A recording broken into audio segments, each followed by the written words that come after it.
On March 19, 2003, President Bush launched Operation Iraqi Freedom, which began with massive airstrikes on the capital city of Baghdad. One of the objectives of this operation was to overthrow Iraqi President Saddam Hussein.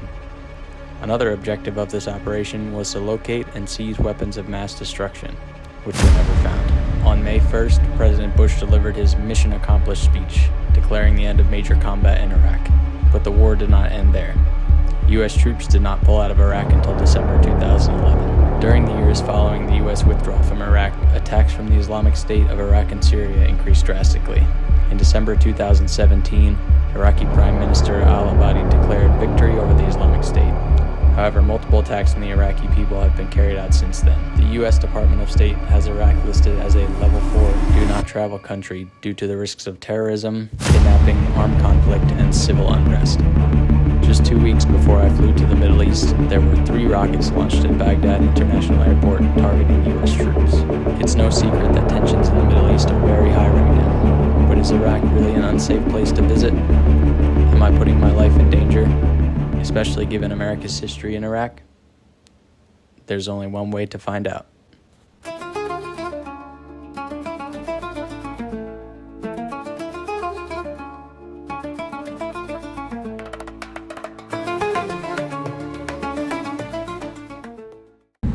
Well, I just boarded the flight to Baghdad. There are 10 people on this plane with me. I got a empty row, as you can imagine.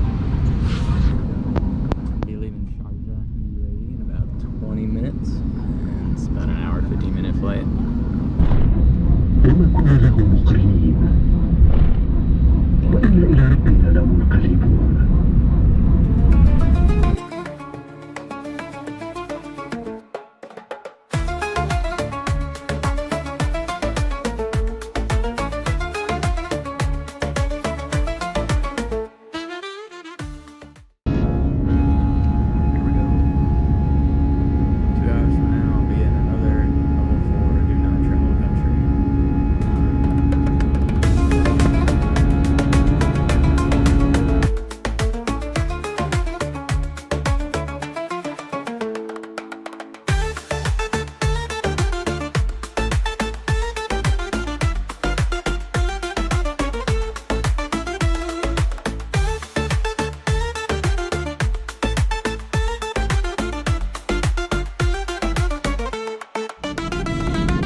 Much like the rest of the adventures I've been on, I didn't have much of a plan for this one.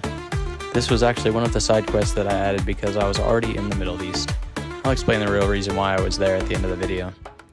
While I was waiting for my visa, I literally Googled things to do in Baghdad to determine what my first stop would be. The Iraqi National Museum seemed like it would be worthwhile. Alright, so a lot of time has passed since last checked up with you. I got my visa, which took like an hour and a half. Found a taxi. Now I'm at the Iraqi National Museum, trying to figure out how to get in. I'll show you the inside, hopefully. Alright, so we're in the Iraqi Museum. The entrance, at least, to the parking lot. There it is. So we'll update when we get inside. Alright, she said no video, so I'm making a video, but this is the inside of the Iraqi Museum. The first floor, at least. I'm gonna walk around, take some pictures of cool stuff.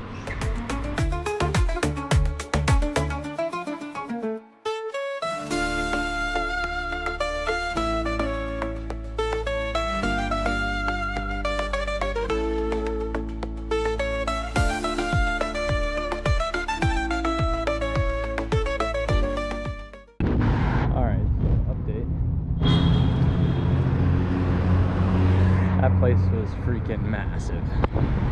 That's what she said. Now I'm trying to find an ATM somewhere. If I get some more dinar, go visit one of the markets. The copper market, to be exact. Apparently they make some pretty cool stuff. And it's across the bridge where I'm going from my hotel anyway, so that would be convenient. So keep you updated. Alright, a little update. Time to put my shades on. It's very sunny here. It's very hot. Not finding ATM yet. I was able to exchange whatever USD I had left, like $25.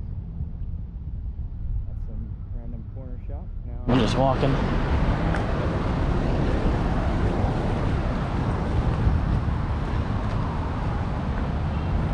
I don't think you're supposed to film the police or military here.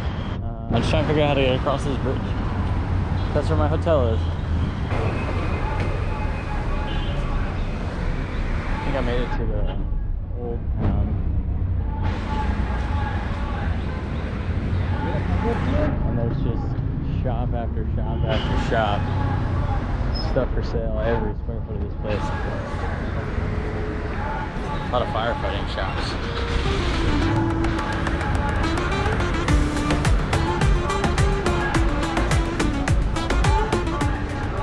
Okay, major update.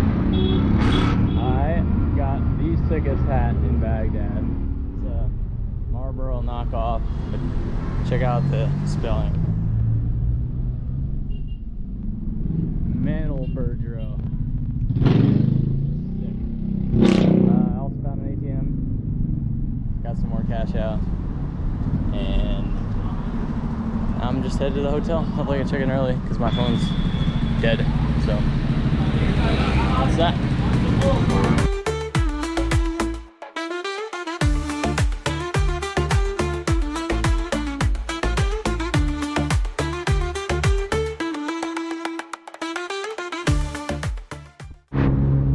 This hotel's way further than I thought it was going to be. I heard that it looked on the map.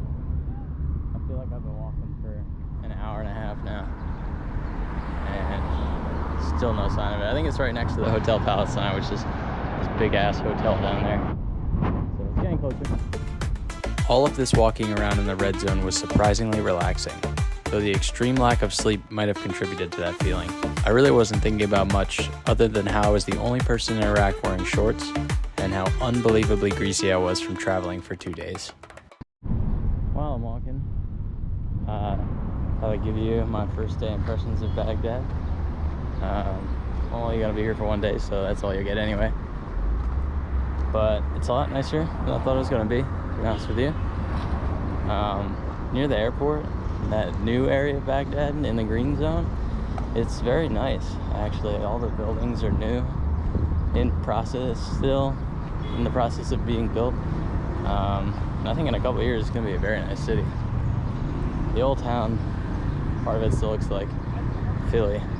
But, you know, what city doesn't have those areas?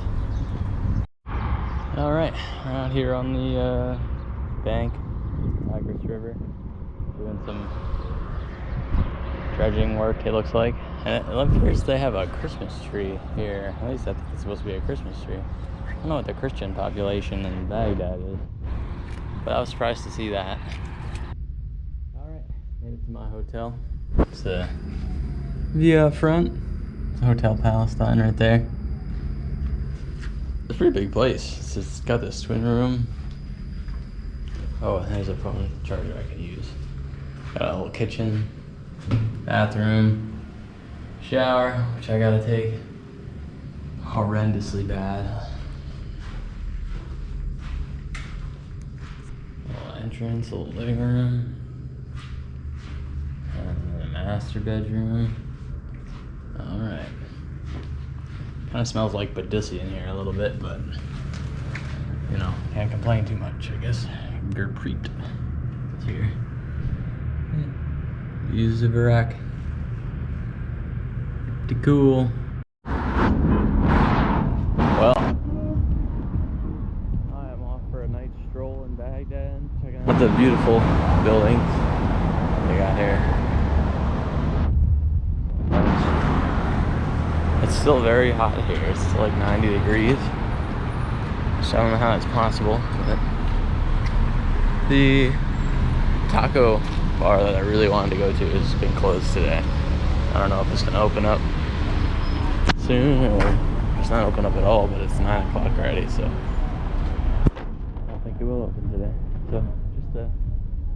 for me, I guess.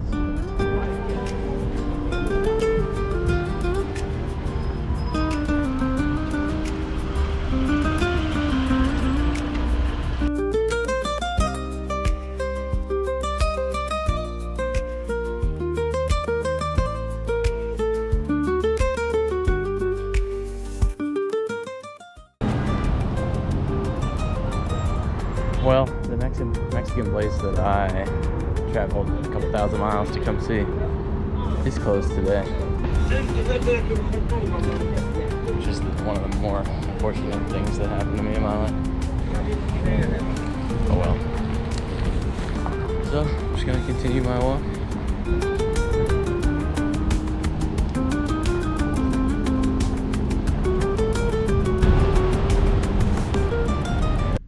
Well, made it back to the room.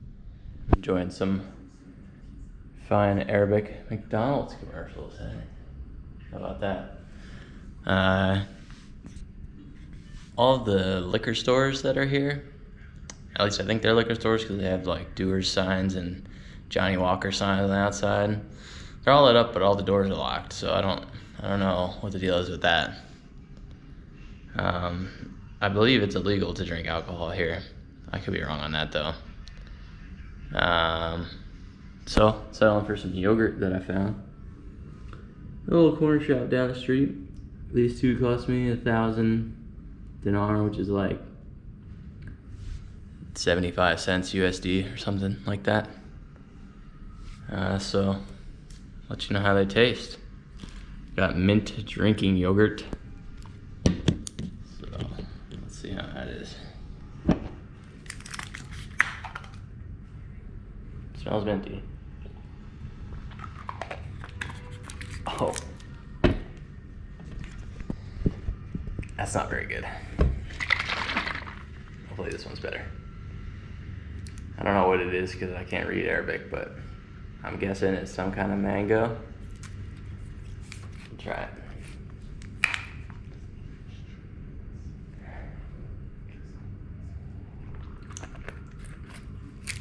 Dude. Okay, never mind. I will not be drinking yogurt tonight, but they did bring me some fruit. So I've eaten that. Good morning from Baghdad. It's shaping up to be a pretty nice day out there. Just eating a nice pear that they gave me, my bowl of fruit. I have to leave here around 1 o'clock to head to the airport. Also, last night they started playing some Muslim prayers at about 4 a.m., 4:15, something like that. They played for almost an hour. It was very loud. I don't know why they start so early, but maybe life starts here pretty early. So that was exciting, waking up to that.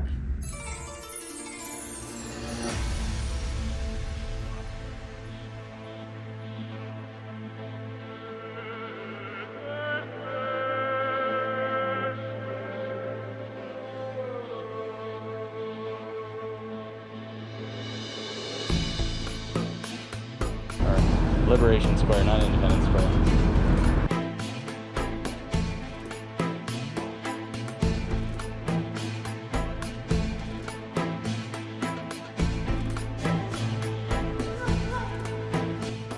After exploring the markets around Liberation Square for a little while, I decided to begin my journey back to the airport. I had a date with the Dead Sea in Jordan the following day, so I absolutely did not want to miss my flight. I wasn't really sure what the checkpoint situation would be like on my way back, so I gave myself plenty of time. Speaking of checkpoints, you probably noticed the color of my ride switch from yellow to black. Apparently, taxis from the city are not allowed past airport checkpoints. I learned this after my driver got chased down on the road to the airport.